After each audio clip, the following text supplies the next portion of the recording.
For taking the time to be here today. I know that you're all very busy and have lots going on in your schedule, so I appreciate that you are taking the time to help us with our 4-year plan. This plan is required by the state of California that we have a plan for workforce development in our area.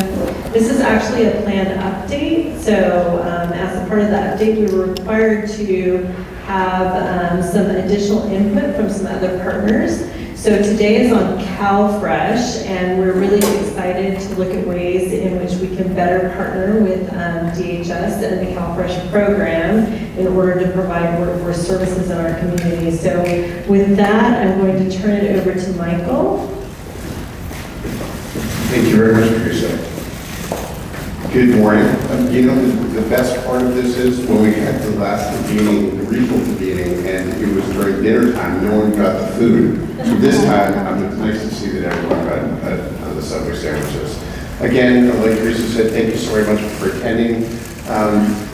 The preparation of the local plan is not just done by Auditorium Resource, it's actually done through partnerships. And one of the partnerships is with the Department of Human Services. And I have to tell you, they have been tremendous with regards to all aspects of this segment, of CalFresh segment. In addition, CalWorks, which is part of ETR, has been phenomenal as well in helping answer questions that are part of the local plan. And I just want you to know that not only does the Kern Workforce Development Board appreciate all the cooperation and partnering that's gone on to date, but I personally appreciate it as well, because I could not prepare the local plan without having all of you be part of this, including your input today, so thank you.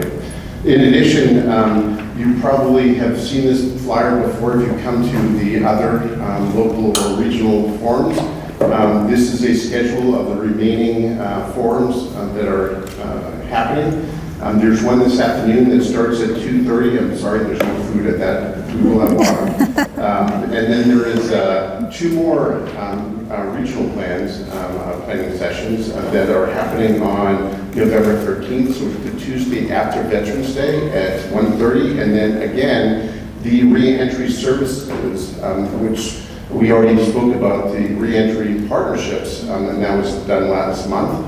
But on December 4th, we'll be talking about the services that the reentry folks need and how do we partner better in order to make that all happen. So these convenings are important because the state has required this time around that that there are public forums and in order to get stakeholder input, and that's why it's so important. And I encourage you, when there are questions that are asked by our panelists, that you engage, and I'll run around with a microphone to be able to get your response. The other thing that I want to say is, and I know it's kind of difficult because when you are speaking, when I hand over the mic, it's very difficult to remember to state your name and spell your last name, but if you could do that, that'd be great, because we actually type up all of the discussions here so that way that we have a record of it for the state. And so if you could kindly do me that favor, I'd be very appreciative. I know that a couple of the forums, I kind of say, hey, don't forget to say your name, and it gets kind of old, so I don't want to have to say that again. The other thing is that when you speak, don't have the microphone right to your mouth, because what happens is that it's very difficult for Marcia, who does the dictation, to be able to hear what you say, because many times it will actually not record. So if you could just have it farther enough away from you, I'd very much appreciate it. I know that Marcia would as well. So let's start. Let me just state, first of all, that without the Beale Library, the Kern County Library's assistance, we wouldn't be able to have this awesome auditorium to be able to utilize for these forums. And there's a total of 8 forums that we'll have in total. And I want to thank the library system for allowing us to use this auditorium. In addition, I also want to thank Auditorium Resources Marketing Department, Marco, who has literally videotaped every regional and local forum that has occurred, and I would like to give a round of applause to Marco for all of his work. Thank you very much. And just to let you know that you will be on YouTube, particularly if you ask a question, because Mark will be recording this. And the reason why we record this is because sometimes, for instance, like today, EDD, Employment Development Department, their staff is not in town. They're in a symposium that's in Visalia, and as a result, they want to be able to watch what occurred, and so they can get on our YouTube site, strike that our website, and click on our YouTube and be able to watch these meetings. In addition, if you have any questions, please, at the end, you'll have my email address. It will be on the PowerPoint presentation as well as on the handout that we gave you that has the PowerPoint. Please feel free to email any of the panelists or myself, because your questions are important relative to the plan. So I can put those questions on, and in fact, we have to list those questions out as part of the local plan. So please don't be bashful. Either ask them here, or if you feel uncomfortable, you can send them to us directly by email, and we'll be able to respond accordingly. So let's see, is there any more thank you? Yes, one more thank you. As I said, again, I want to thank DHS for all their help with regards to this convening. So one of the things that you'll see by the slide, and let me get the remote here, is that it says building and sustaining successful workforce partnerships. That's really what the local plan is all about. And I'll give you an example. For those of you who attended on November 1st, we had a presentation that was done by Child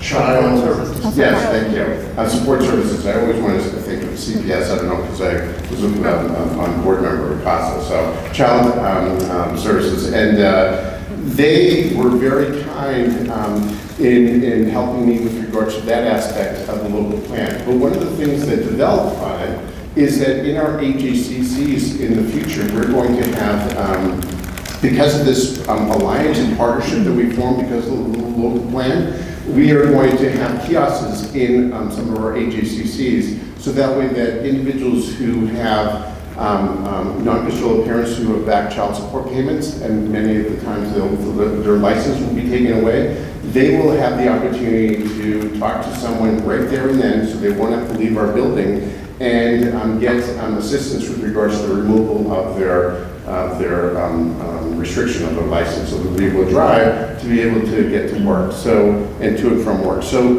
that is one example of the many that we have established through preparing these plans. So it's not just about preparing a plan and putting it on a shelf, it's about implementing it, and I know that our leadership and the leadership of all the core partners have done that in the past and will continue to do so. So let's move on. So the reason why we're doing this is because under WIO, the Workforce Innovation Opportunity Act, each local workforce development board was required to prepare and submit a local workforce plan to the California Workforce Development Board for the program years 2017 through the years 2020. It actually covers the years 2017 through 2021. And it had to be consistent with the state plan, which is the controlling policy document for the local workforce itself.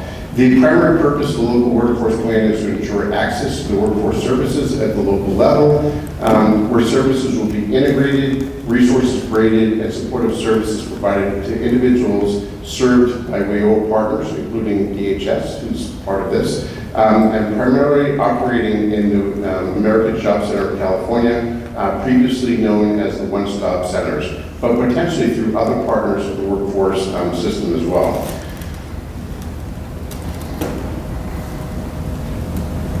In addition, local workforce plans are required to ensure a baseline level of WIO core program alignment complied with federal regulations at the local level and in through the AJCCs or the American Job Center of California, so that the core programs and mandated services are coordinated and, when appropriate, integrated to make accessible a menu of customized services available to customers on the basis of their needs. In preparing the local workforce plan, local boards are required to consider alternative ways to provide services and necessary supports to guarantee access for members of the population with barriers to employment to ensure they move through the system seamlessly. On October 13, 2017, the Kern Indian Workforce Development Board submitted its local workforce plan ahead of the deadline, which was March 15th of 2017. The State Board approved the KIM, as we call it, KIM Workforce Development Board local plan on September 1st, 2017. And by the way, if anyone would like a copy of the local plan, please feel free to email me at this address, and you'll have that email address at the, it's on your packet at the end of the PowerPoint presentation. Under WIOA, a biannual updated local workforce plan is required, and that's the reason why we're meeting today, in order to ensure plans remain current and account for changes in the labor market, economic conditions, or other factors affecting the implementation of the local plan. In addition, the State Board has made changes to the state plan, which requires that local boards update their plans to keep consistent with the policies and directions of the state plan.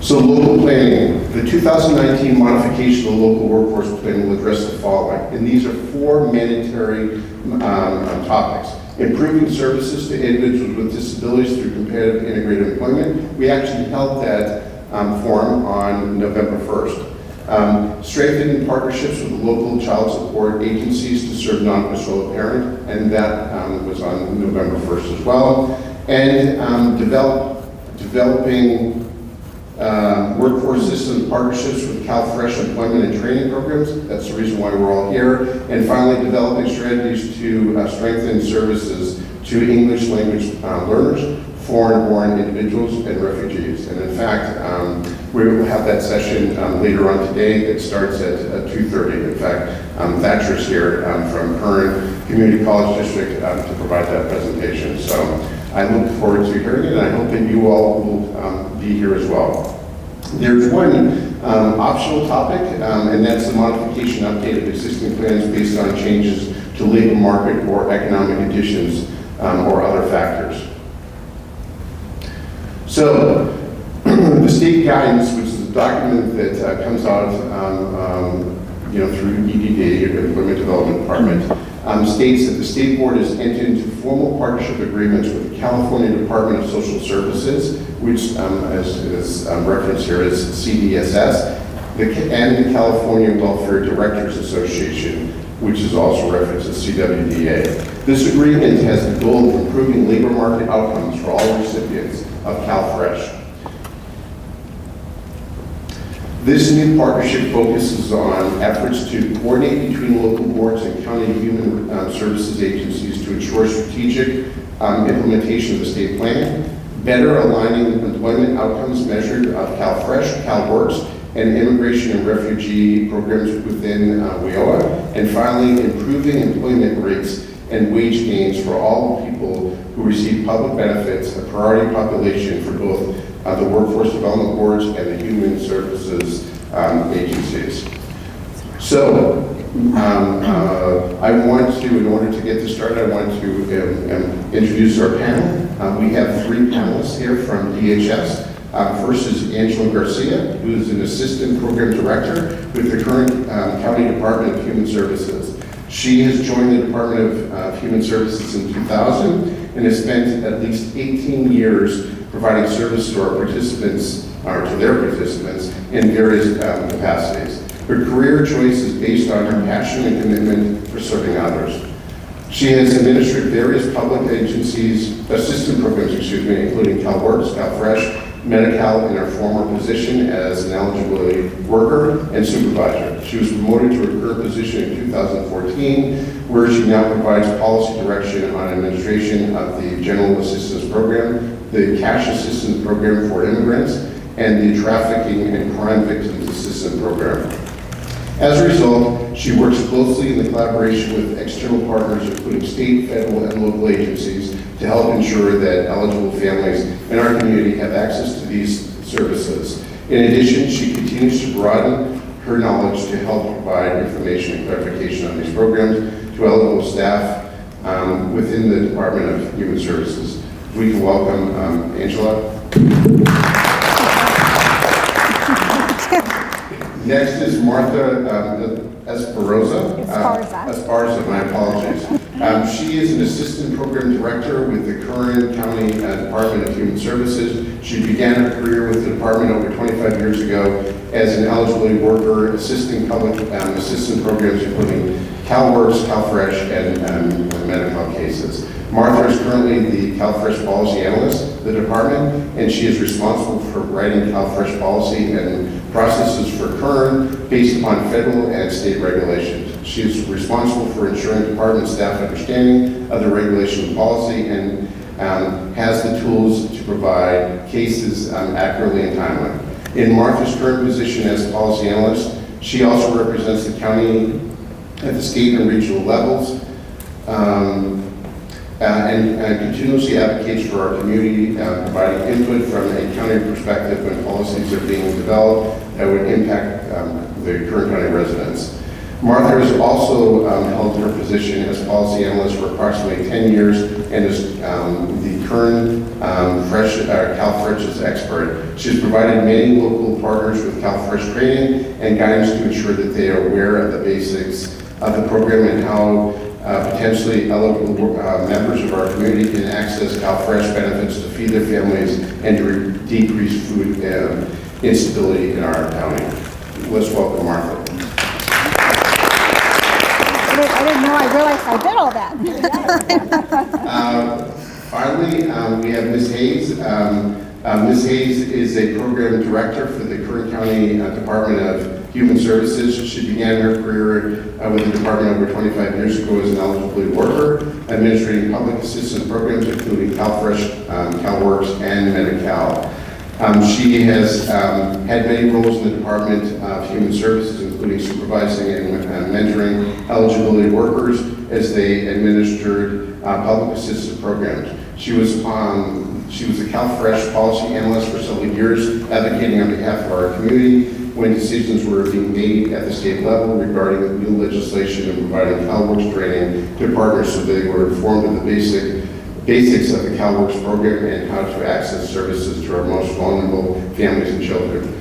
Currently, she is the program director over policy development and is responsible for the leadership and oversight of all the eligibility programs, including CalWorks, CalFresh, and Welfare to Work, Medi-Cal, General Assistance, CPI, and CAP. In addition, which actually I think that was done at the beginning, which is the Cal Assistance Program for Immigrants and the Crime Victims Assistance Program.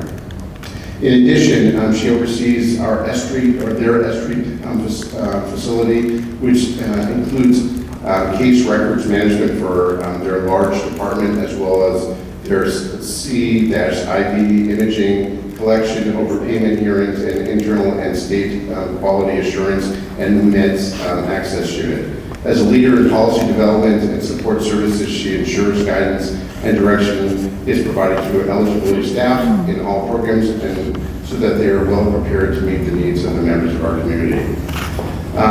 She seeks innovative ways to reach out to share new and upcoming information to both internal and external partners so they are aware of the services that they are available and being provided to all eligible families within our community.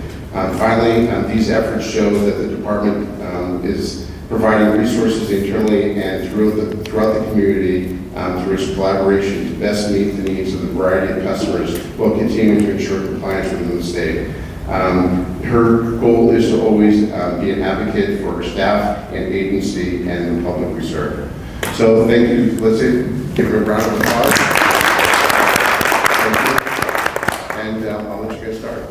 So let's change the PowerPoint. Just making sure everyone can hear me. Yes? Yes. All right. Good afternoon, everyone. And once again, thank you for joining us today at the CalFresh Employment and Training Program Forum.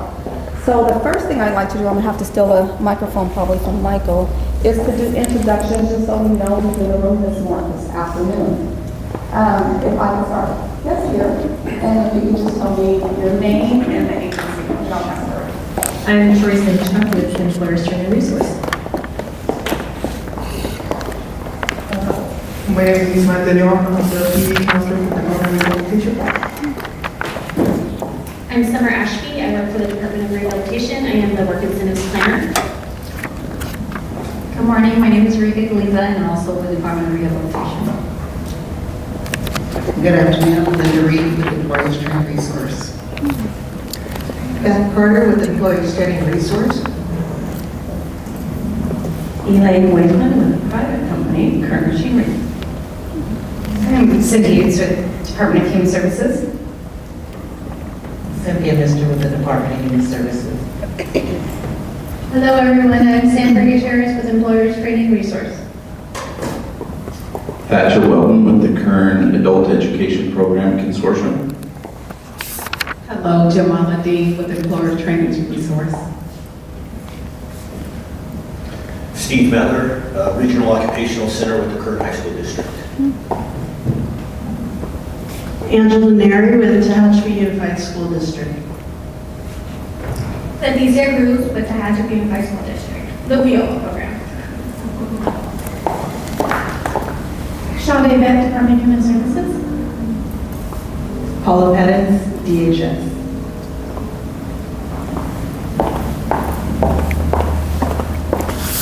Thank you all. So at the forum today, we will be discussing our current employment and training program. We will talk a little bit about our vision for expanding our program, and then we will have time for discussion and questions. So let's go ahead and get started with our agenda. So our DHS CalFresh participation demographics, we'll talk a little bit about that. We'll give you an overview of our employment and training program. We'll talk about our expansion vision, developing workforce system partnerships. We'll talk about our employment and training program funding. And we'll talk about the state-allowed employment and training services. We'll talk about some enrollment methods, both our traditional and reverse methods, and then we'll go ahead to discussion points and open it up for questions.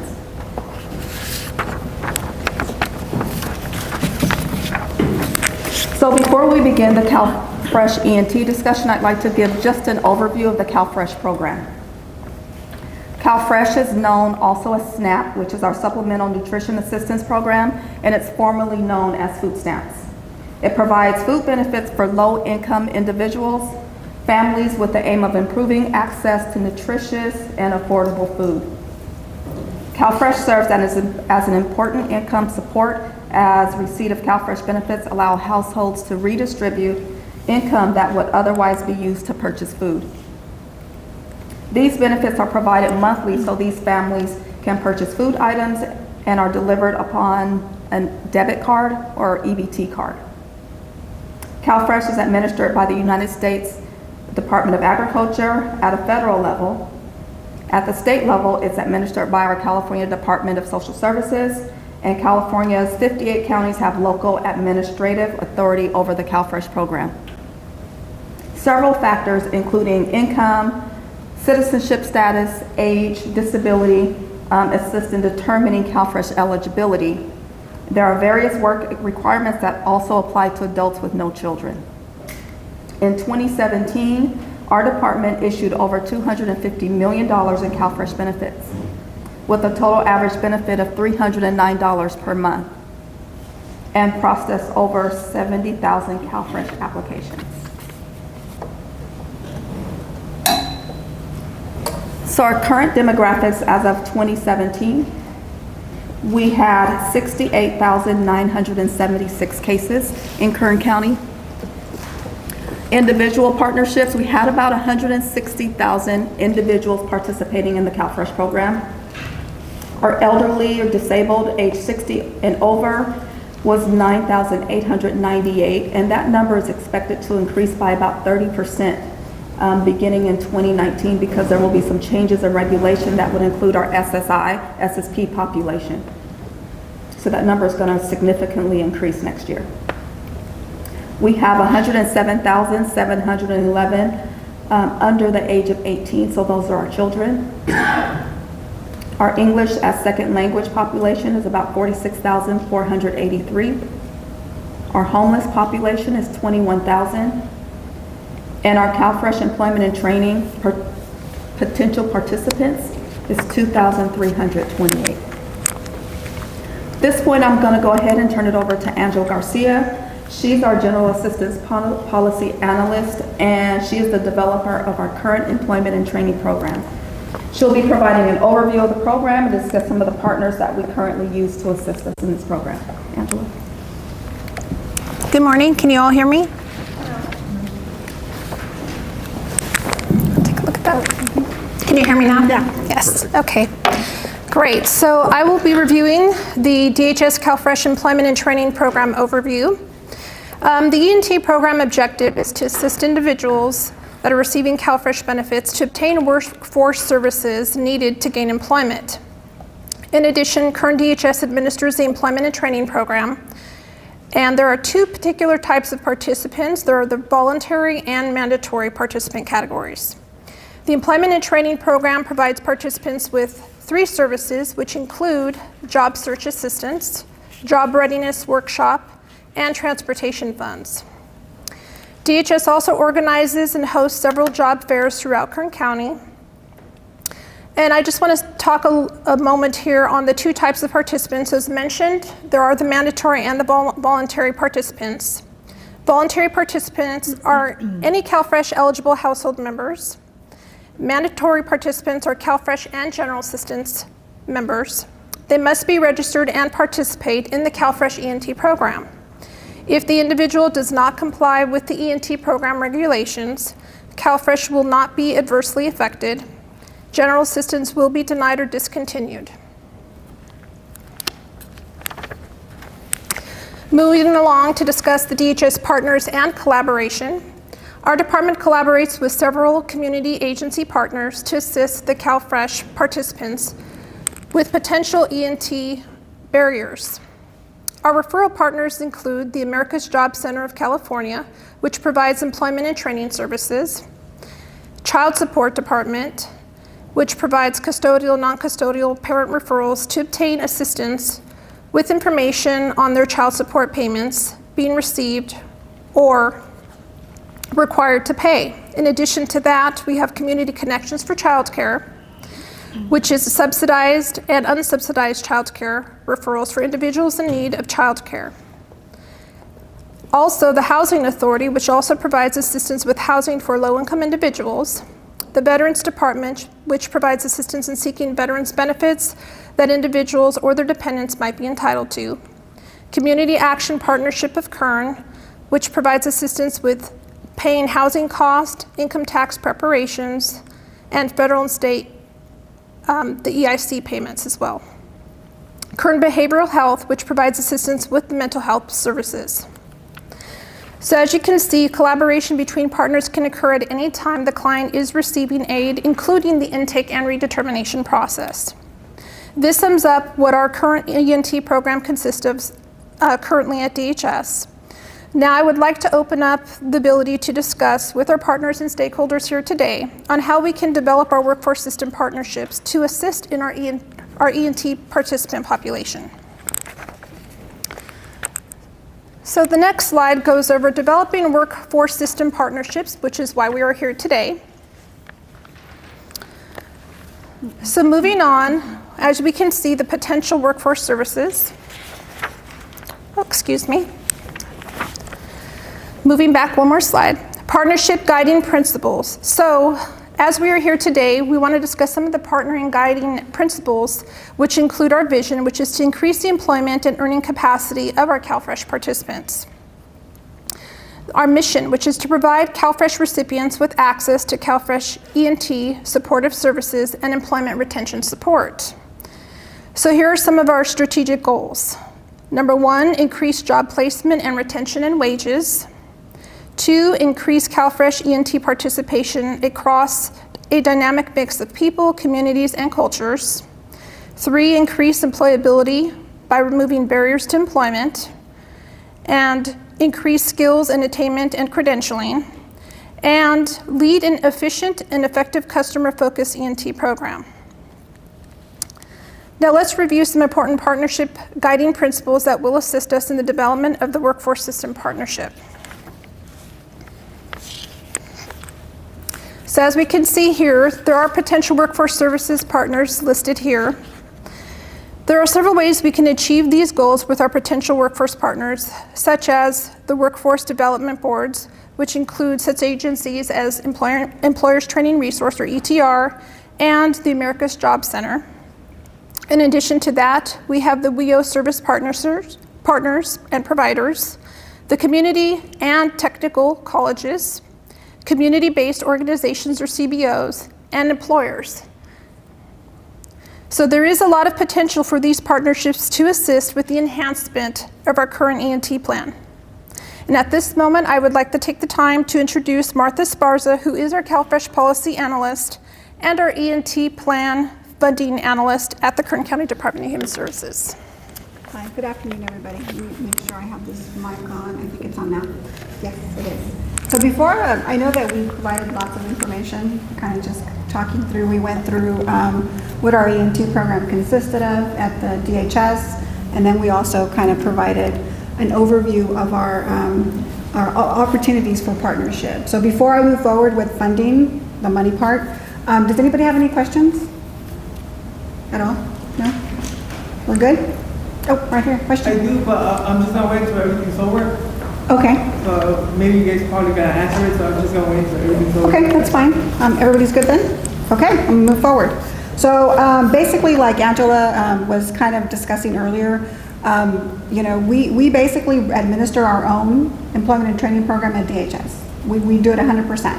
We currently don't have any third-party partners, but we are here to discuss that at this time and to see how we can maybe go into these third-party partnerships to maybe enhance or expand our employment and training program to help our CalFresh recipients. And some of the way that we can do that, if we do go into third-party with the different partners that Angela outlined, there's several different types of funding sources from the federal government, from FNS. So the first one is 100% federal funds. So this is used for planning, implementation, and operation of an E&T program, and federal funds are distributed to Kern DHS. So basically, what that means is that if we go into a third-party funding with somebody else or a partnership, all the admin, 100% of the admin, we could go ahead and divert the 100% that we're receiving to the third party, depending on how we structure that partnership. The second type of funding is the 50% federal reimbursement funding. This can also be used for admin, and it's uncapped. And basically what that means is the federal government will go ahead and reimburse 50% of that admin, and then the third party partner would have to come up with the other 50%. And it's reimbursed 50 cents per the dollar. We're good? Didn't lose anybody? Okay. And then there's the other 50% participation reimbursement of funds, which is used to support E&T participant reimbursements for the supportive services aspect of it, with those barriers, to help them overcome those barriers, which is the total cost paid or reimbursed at, again, a rate of 50%, and the cost can be incurred by Kern DHS or the workforce system partners. So that's kind of how the funding works. It is out there, it is available. We just need to tap into it. And again, that's why we're kind of having this conversation right now. We're good? Any questions? No? Okay. Question from here to the right.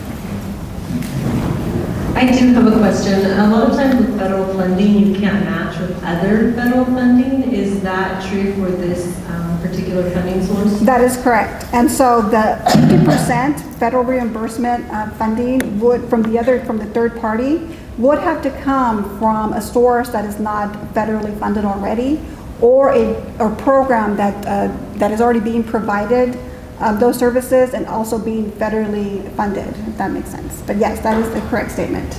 So those funds, the other 50% reimbursement funds, would have to come from like a private source or fundraising or some other type of source. It can't come from federal funds.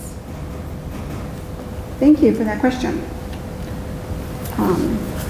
Okay, so some of the state allowed E&T services, if we were to go into a third party partnership that are allowed by FNS and the state, are job search, job search training, workfare, self-employment training, educational programs, work experience, apprenticeship, on-the-job training, job retention. So some of those are just some of the ENT services that are allowed. Then the allowed participant reimbursements that we can provide to them is dependent care, transportation reimbursement, any type of ancillary like expenses, books, uniforms, tools, haircuts, work clothes, license fees, etc. So there are lots of different types of participant reimbursements that the state would allow for these ENT participants. There's one question. So I have a question on this. So on-the-job training is an allowable service. Because when we do on-the-job training, 50% of that is matched by the employer. Would that be an allowable match under that particular activity? Absolutely. Absolutely.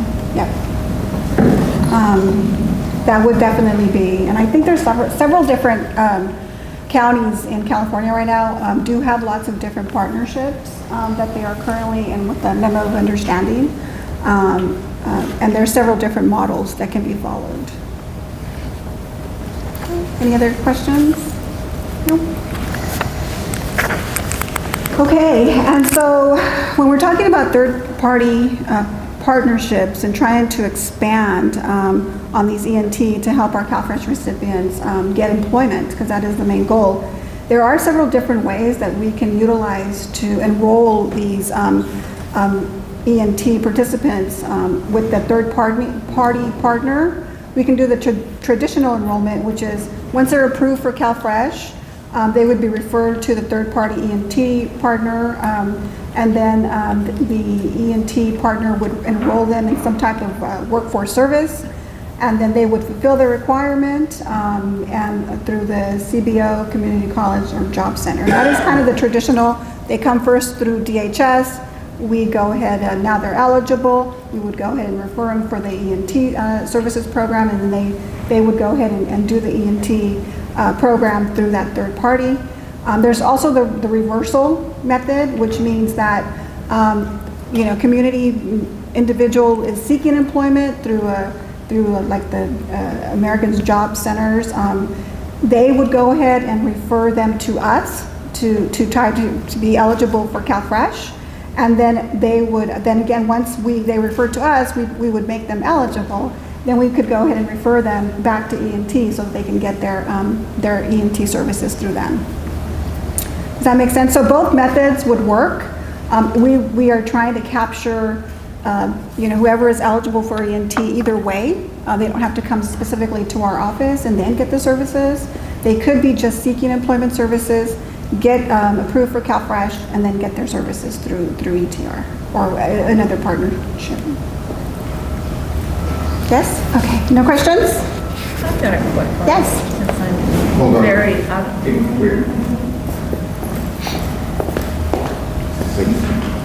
Last name is Wakeman, W-A-K-E, M-I-N. Does someone that is not on one of the assistant programs and wanting to go into this on the reverse referral need to now get that assistance in order to qualify?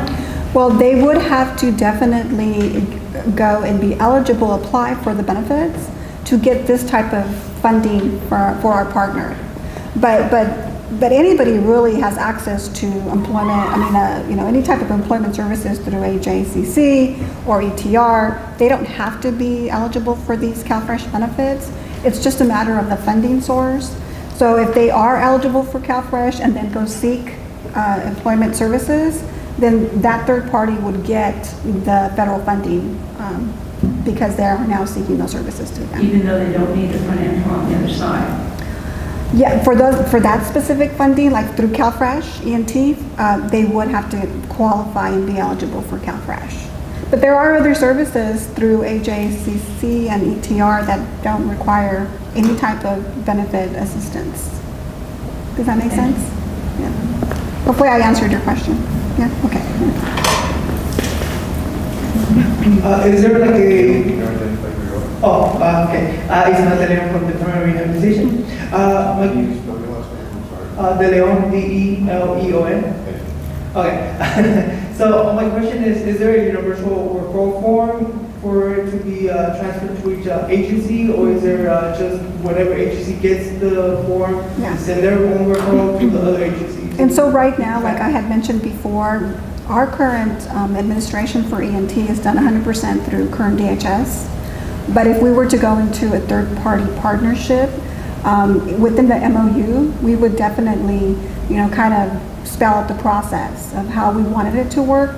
We could do an actual universal form. We could create one, absolutely, which would make it easier for both DHS and the third-party partner. Yeah, that would definitely be a good idea once we go into that. Thank you. You're welcome. Any other questions? No.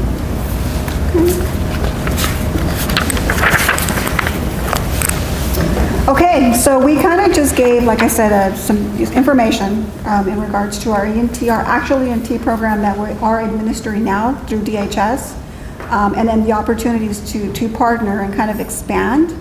So we're kind of at a point right now where we're just going to go into some discussion points and just kind of have a dialogue about maybe some recommendations of how we can grow these partnerships. So again, the objectives of the forum that we are here today was to engage in dialogue among the stakeholders on the following discussion points. And so I have 5 discussion points, and I'm going to be asking some questions and see if we can kind of work through them. So the first one is, how do local partners currently coordinate workforce service delivery to people receiving CalFresh? So in your current capacity, in your position, in your agencies, do you guys identify if this individual is receiving CalFresh benefits? Does that matter in when you're providing these services? Do you guys know that right now? Do you identify that? Yes.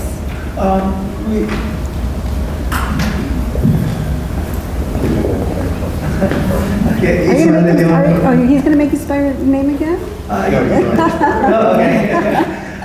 So we do, when we do the intake, we do ask their social income and their the services that they obtain from any other agency. We do keep track on that, just because of the state responsibility of it, but that's it. That's all you do, but, okay.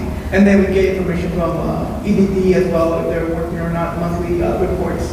So even if they disappear from our radar, we find out. I'm not sure about here though, in this county, because I'm from Monterey County, I'm transferred, so. Okay. Yes, but that's what we do. Okay. Does anybody else keep track of?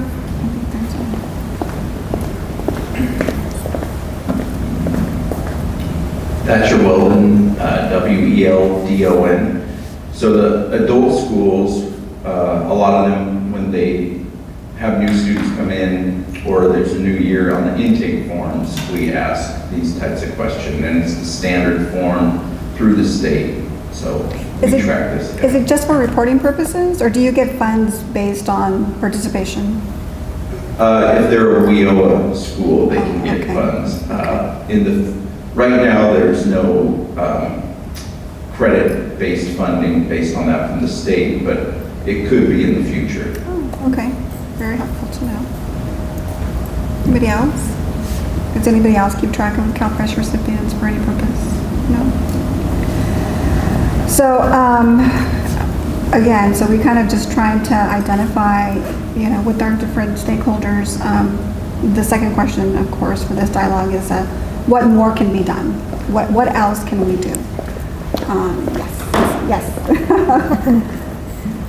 So I've been dying to have this conversation because we do a tremendous amount of on-the-job training contracts. Those contracts are with employers, and if the person is doing the job as expected, it leads to permanent full-time employment. We would love to partner with the CalFresh program on placing folks in your program in on-the-job training contracts so that they can find permanent employment. That would be fantastic. That sounds great. Yeah, absolutely. Great. Thank you. Any more? So I have a question. Yes. So how do we move Teresa's vision into reality? So what, absolutely, we will definitely have more conversations and meetings and move forward and see how we can make this happen. Absolutely, yeah. Yes, thank you, Cindy. So this is Cindy Utes, our DHS Chief Deputy Director. Just wanted to make sure. You want to say something? I just wanted her to mention about our plan that we submit to the state, as far as timing kind of goes, Yeah. as far as when. So and I'm glad that you brought that up because there are very specific, there's very specific requirement from the state. When we develop our ENT plan, we have to provide all of the information to the state, and then the state has to approve it based on the services that we're providing, who we partnered with, and then if they approve it, then that's how we get our allocation. So for we just submitted our plan, through 2019, because they do federal fiscal, and I believe we were allocated for $480,000 to administer our plan, 100% the admin funding.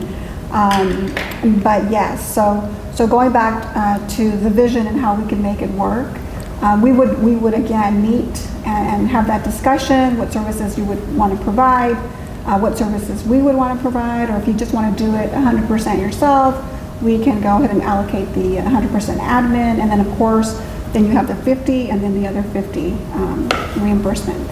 So definitely, yes.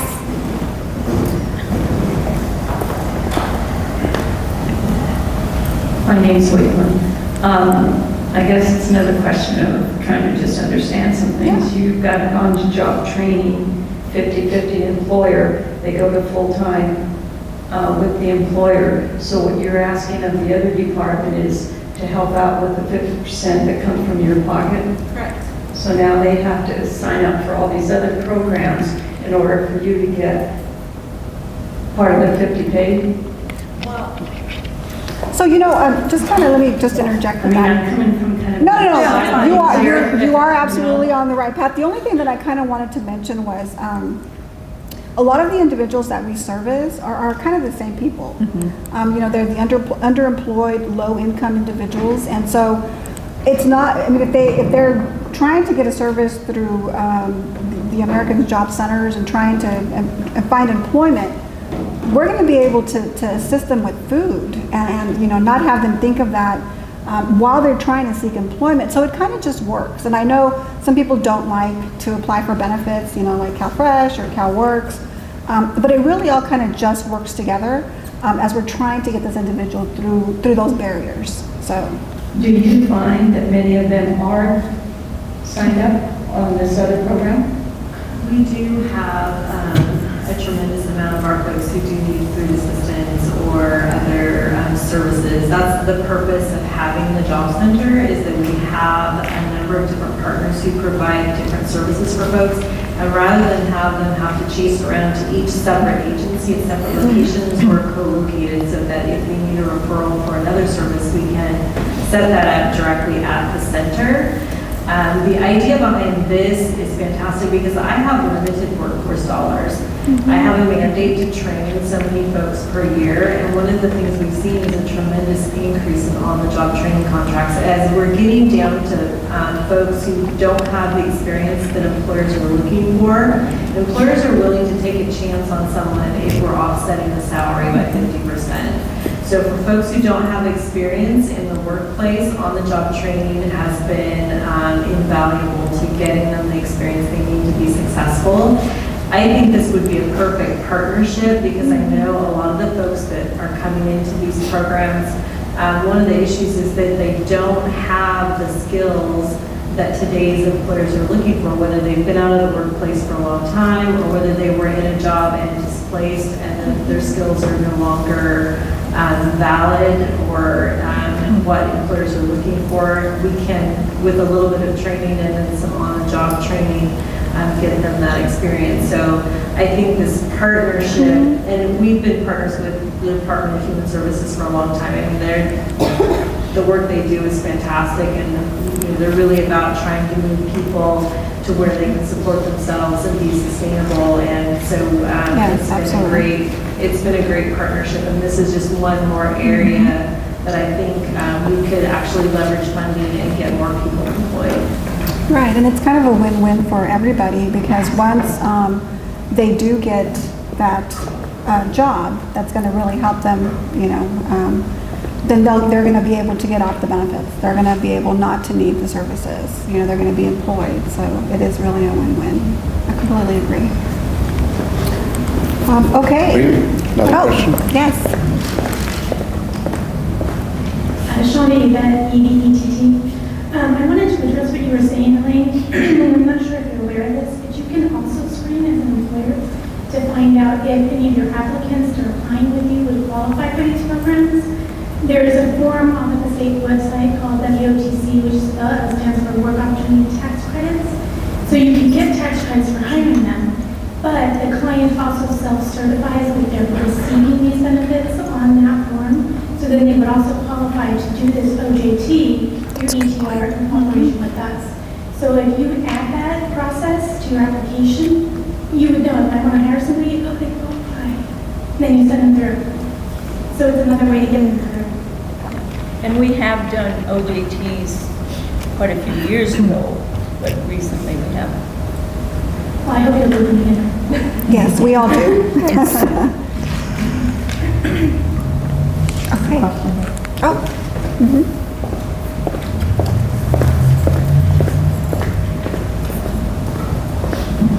So my question was, is there a way that you guys, sorry, is there a way that you guys are tracking the services towards the consumer, and if it's actually benefiting them and affecting them in finding more employment and increasing their income? Yes. In regards to this, the services that are being provided? Right, and so right now, like I mentioned before, the only ENT program that we have is 100% administered by our department. And we do track our participants and who is currently mandatory or voluntary. We just now started gathering more data as to the measurements to be able to see if they're do become employed. And we do have to provide that information to the state. So we are just now in the very beginning of that. Okay, and then another question was, because sometimes different agencies provide the same services, so the overlapping of just wasteful, I don't want to sound critical, but wasteful spending for the same service that you're providing. Is there a way that you guys are figuring out to track that as well, so the same service is not being provided, but just specific service that is needed for the consumer to move forward? Yeah. So right now, we're not doing that, and I don't know, if the client is seeking services through HIACC or ETR, and they are still completing ENT through us, there's nothing right now that says they can't do that. We just have two different components, which is job search and then an orientation to get them job ready. Whereas if they go to ETR or HACC, there's a multiple amount of services, much more services probably than we are providing. And so I think it would be fine if we're still doing ENT, and then they're still seeking employment services through HACC or ETR. Okay. I have a question for her then. Oh, okay. Is there, as well, is there a way that you guys are tracking the data in regards to the services that you're providing and making sure that what's the outcome?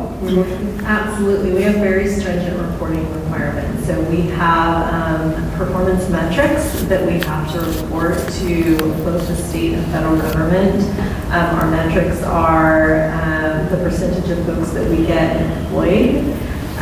Also, if they're continue to be employed at 6 months and 1 year, and then we also have to track wage gains. So we have to meet all of those metrics in order to be eligible for our funding. So we're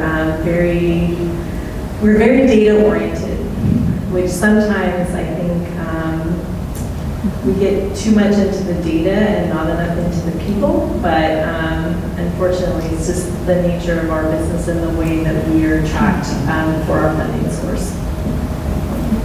Is there someplace I could find that information? Absolutely. The state just did, our California Workforce Association just did a a dashboard for the entire state system. And then we have local performance in our annual report, and we can also send that to you electronically. Yeah, that'll be great. I'll give you my email. You can send me the information. Thank you. You can give me your Oh, card. okay. I don't have a card yet. Okay, I'll give you. Yeah, that's great. So I have a question. Yes. I mean, one of the things that struck me with regards to how many people that you're serving was the homeless. Yes. It was 21,000 people. What are we doing to get them from the homeless to self-sustaining? And as I think we went through the slide earlier, where we do have several different partners right now that we do referrals for these participants to try to assist them with some of their barriers. Some of those partners, of course, include the Housing Authority. We do have several different funded programs, state-funded programs for homeless assistance. If we wanted to move into kind of the CalWorks program or we try to assist with that as much as possible. And again, if they are homeless, we don't make it a requirement to do the employment and training program until we can move them into some type of, where they're stable as far as their housing.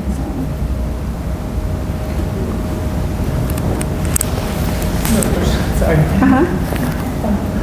In regards to the homeless here in this community, is there a barrier in regards to finding resources for them to find housing in this area? I'm sorry, but I couldn't tell you that unless we have somebody here from the Housing Authority or I couldn't give you that information. Sorry. Okay, it's just the asked that question. It's just right. I'm sure that there is. I'm sure that there is very a robust type of referral process and homeless. I think there's a homeless collaborative that happens. And I'm sure that you could probably get that information there.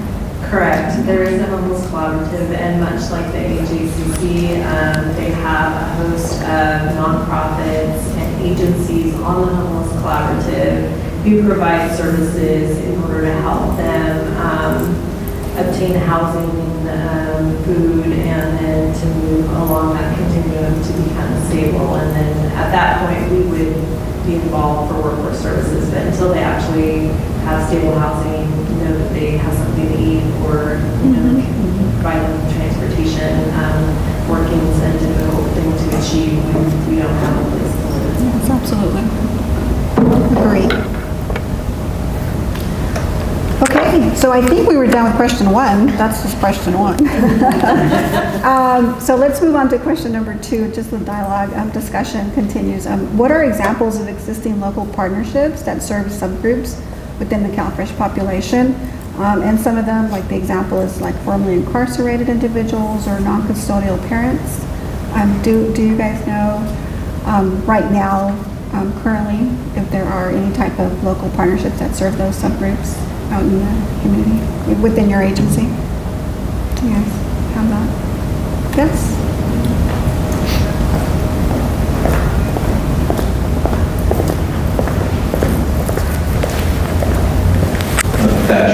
So when I'm listening to this, adult education, we're serving almost all these subpopulations. So I see a perfect example of partnership there with adult ed. Absolutely, I agree. I thought we had somebody here from. Yeah. Do you guys do some type of? Yeah. Sorry.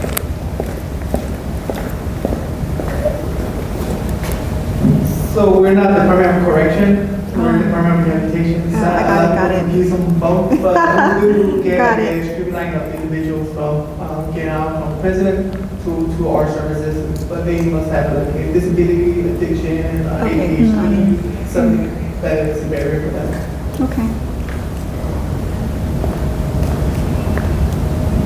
And I know Michael had mentioned before that there was some partnering going with the child support services. I know that they're not here right now, but we also do have a kiosk in our department to be able to provide them with information again to their child support payments and so forth.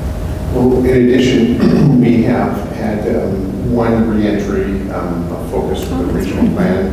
We will be having another one in December, so I encourage you to attend, because they also need assistance. Absolutely, yes. Okay, so question number 3, provided with the information on the types of workforce services available to people receiving CalFresh, do we need to make some modifications? So like I said, we just kind of gave you some overall information about what we currently do at DHS for ENT. We had some great dialogue and some great visions that we do want to implement with AJCC, and we'll be looking at into that. But is there anything that you guys can think of or would like to recommend or at this point? Can you repeat the question again? The third one? Yes. Oh, okay. Sorry. Yeah, just kind of asking, do we need to make some modifications to the information that we provided for our current administration of the ENT program through DHS, and just trying to see if there was any input. Yes. The only thing I would want is the data in regards to the streamlined services. Sorry. Oh, sorry. The only thing I would be interested in would be the data services in regards to when the consumer obtains CalFresh and what other services that are able, they move forward in regards to it and see where the success rate Kind of like the more measurements of success, to yes. see if they fall back into incarceration or they go back to homelessness, or what is that data, just to keep track on it and see where the services are beneficial and forcing the individual to be self-sufficient, and where are the gaps to Yep, that sounds good. So I have a question. And one of the workforce accelerator funds that we have, Employers Training Resource, had applied for, I went to a convening and they talked about that the CalFresh application was very extensive. And I know that one area in Southern California had made significant, and they were funded through the Workforce Accelerator Fund, and they made significant changes to make the application a lot shorter, so that way it was easier to process. Is that something that you all have done, or? Absolutely.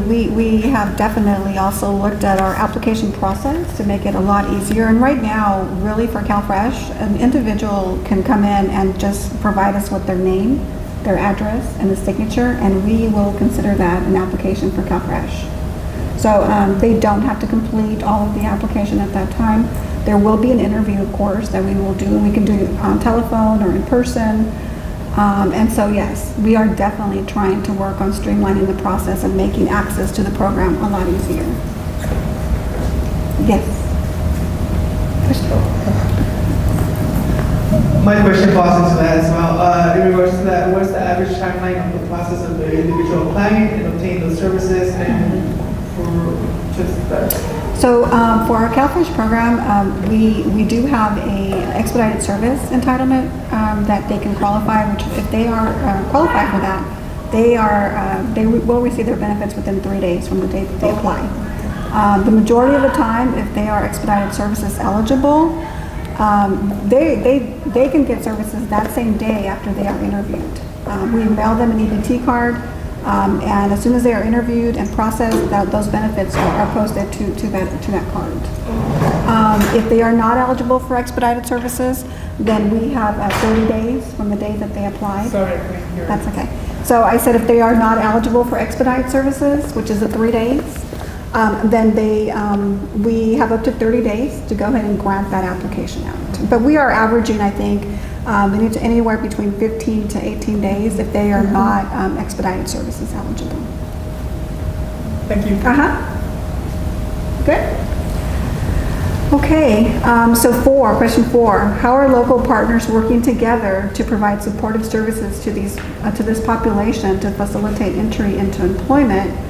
And I've been hearing different types of supportive services that are currently being administered. Anything else that was missed from our previous question or conversation that anybody wants to jump in? So that would be one of the benefits if we're doing an on-the-job training program and somebody needs, say, work boots or small tools, all of that, because what we would do for OJT is co-enroll them in our program. And then CalFresh part, and then we could use our supportive service funding in order to help support them with whatever they need to be successful at their job, so. Absolutely, absolutely. And some of the services that we kind of discussed previously were, you know, kind of like was mentioned, the work clothes or the books if they're trying to attend college, or some type of on-the-job training if they need clothing. I know we had mentioned like a haircut, or just getting them job ready to be able to do a good interview. So.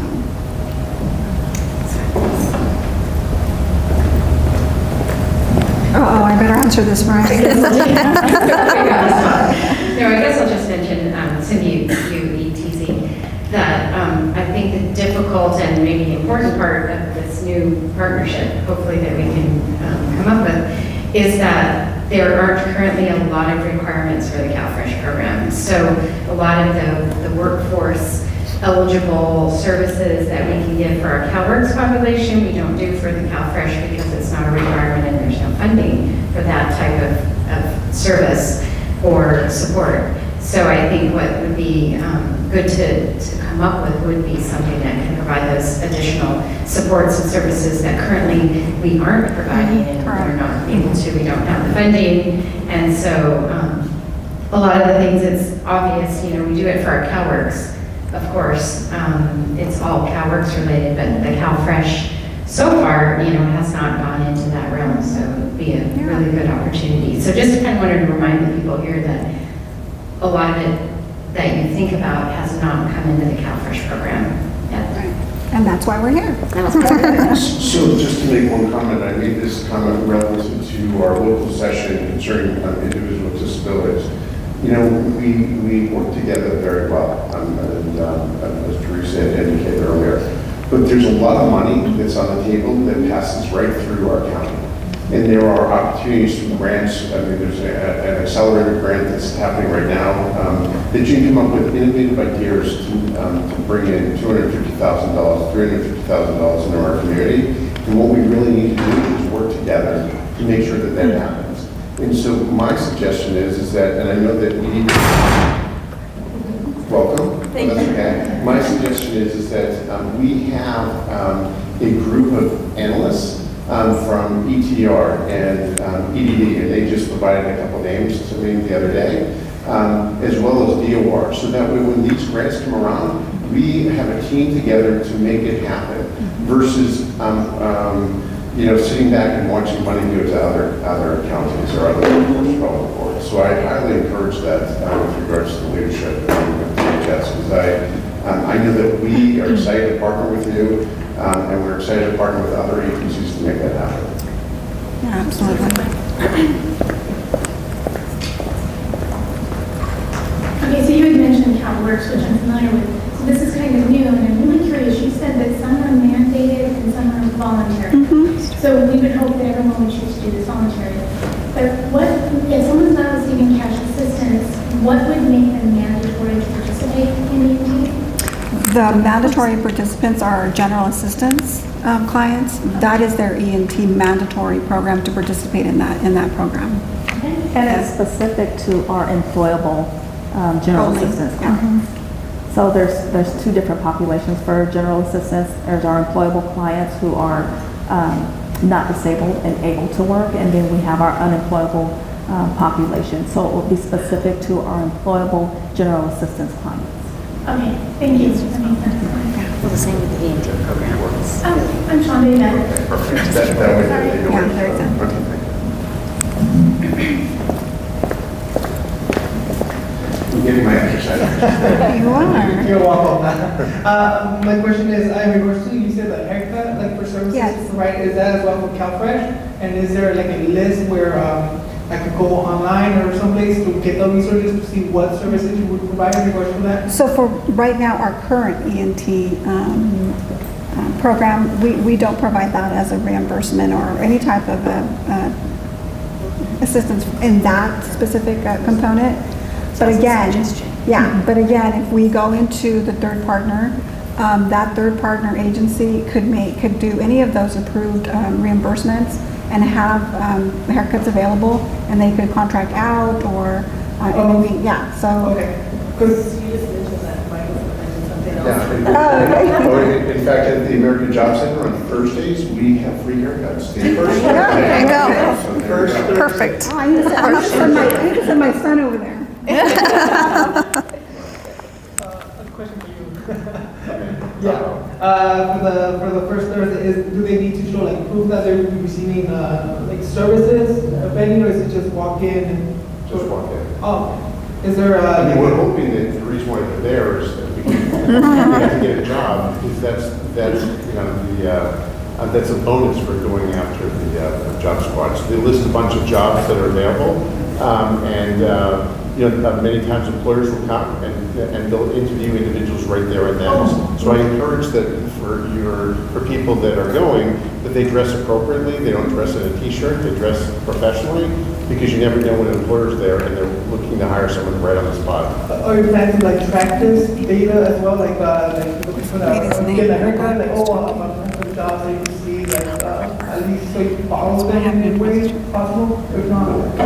You know, we offer a number of services completely free, and so when we're doing just those services that are just a part of our daily business, we don't track the people who are taking advantage of that. We only track the normal customers or customers who are having more intensive services.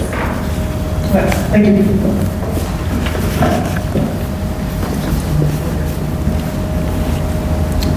Okay, I think we're going to move on to the last question, which is how can partners engage the CalFresh population in local career pathway programs as they progress into livable wages and careers?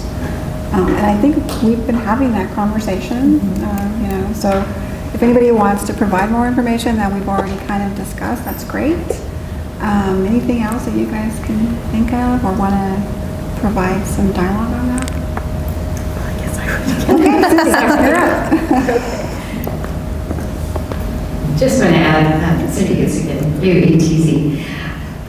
Possibly, as Martha mentioned, we do an orientation as part of our ENT program. So if there is information that can be shared at that point, like the haircuts, I don't know if you guys have flyers. That would be wonderful. Or, you know, the adult ed program, or any of those opportunities, we can always provide that information now during our orientations, and it could be something that could help, you know, the participants move forward. Or like a job openings list that we can provide at the orientation. And it's, again, voluntary, but it would be something that could give them additional information to help their careers. Yep, I agree. That's a good idea. Good idea. So I just verified what I thought. So we have it on the Job Squad flyer. So what I'll do is I will email you when I get back to the office. Great. Sounds great. And let me tell you something. Things that I apologize. I just did this for a reporter in an outlying area. So we post recruitments, job openings, all of those things to our website. And you can go on the website and register to receive those notifications. So if whoever's doing your orientation wants those notifications, if they register on the website, then they would automatically get the recruitment flyers, the job openings that are coming in, those types of things that are getting posted. And you can pick what you want to receive from the website on the registration. Okay, that's a good idea. And Facebook. And Facebook. So we do also have a jobs press room in our department that they can utilize. They can use computers there. They can use the phones. So I think that would really work as well. If we gave them the link to to your website, they can definitely go in there and look at all those resources. So I think that's a really good idea. Just so you know, we already do. In fact, our homepage in Jobs First is CalFresh. Oh, there you go. Which is the universal system. Great. We're already doing it. But yeah, we're already doing that in our Jobs First training. On our homepage on every computer is the CalJobs, which is the agency system that we use for job leads, and also links to AJCC's website. Oh, perfect. So, and we post flyers and all that as well. Right, great. And just to add, one of the things that that is a requirement for our general assistance population that has to participate currently in the ENT program, they're required to register for CalJobs, so they also have that link.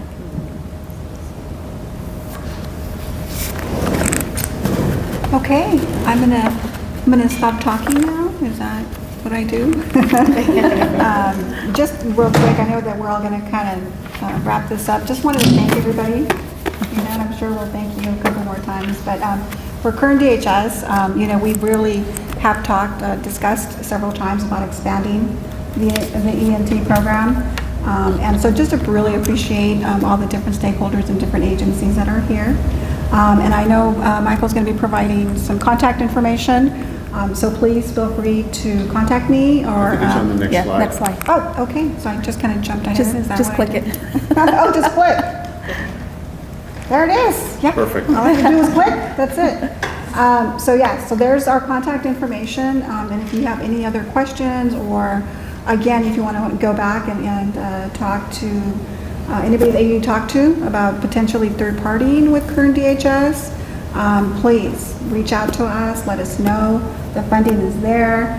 We can definitely expand on this. And again, we all have one goal, which is basically to help our clients become self-sufficient. So, thank you. Thank you. Thank you. Hopefully you guys will be here for the 2:30 meeting, which is our last local planning meeting.